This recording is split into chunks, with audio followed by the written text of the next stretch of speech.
A lot of couples might have concerns when it comes to being intimate during pregnancy. So Anne met up with one expert that says with a little creativity and perhaps some flexibility, bedroom time doesn't have to be work. Sex doesn't have to stop when you're pregnant. In fact, it can be more exciting than ever. It forces you to be creative in the bedroom in ways that maybe you weren't before.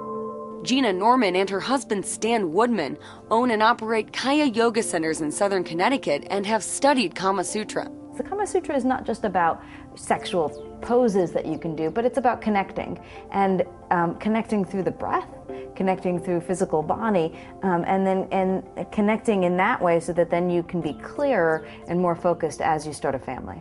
The idea of connecting through movement is found both in Kama Sutra and in yoga. Gina says practicing yoga while pregnant can help you in the bedroom and when giving birth.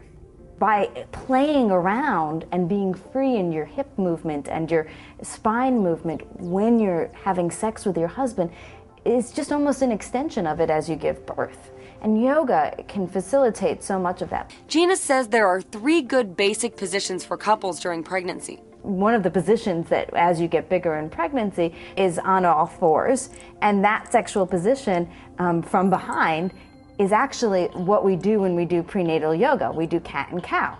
So the movement of the pelvis in that way is actually the same movement that you want to do to help move your baby down into the birth canal for labor. And then being on top, the woman on top, she has a little bit more control, and a little bit more control not only as far as not the belly getting in the way, but control is how deep or not the sex can be for her, because that might be uncomfortable or not as she moves into her pregnancy a little bit further. And then on the side position is actually, from my experience and from knowing women, a lot of women actually I know who have labored on their side.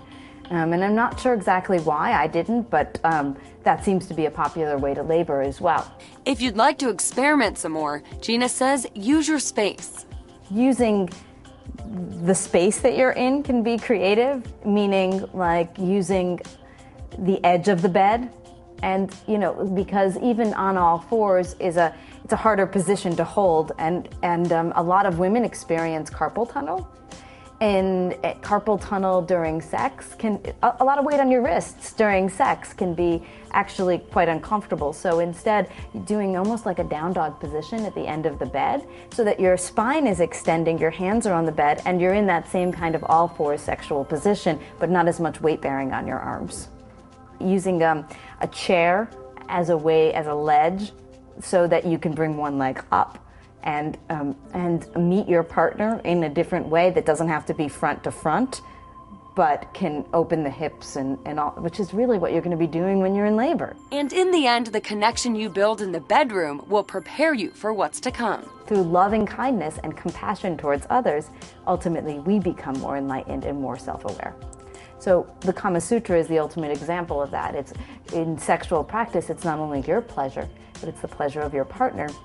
And coming together in that way to then open yourself up and become, I don't want to use the word enlightened, but more aware. And then with that, if I care about my partner and his satisfaction, and if I care about that when we're having sex, then when we're faced at 3 in the morning, waking up, and the baby's screaming, and we're both at our wits' end because we have to go to work in the morning, that's going to carry through because that loving kindness has been built up. Okay, that was interesting. For more questions answered about sex during pregnancy, check out Parents TV at parents.com. We'll be right back.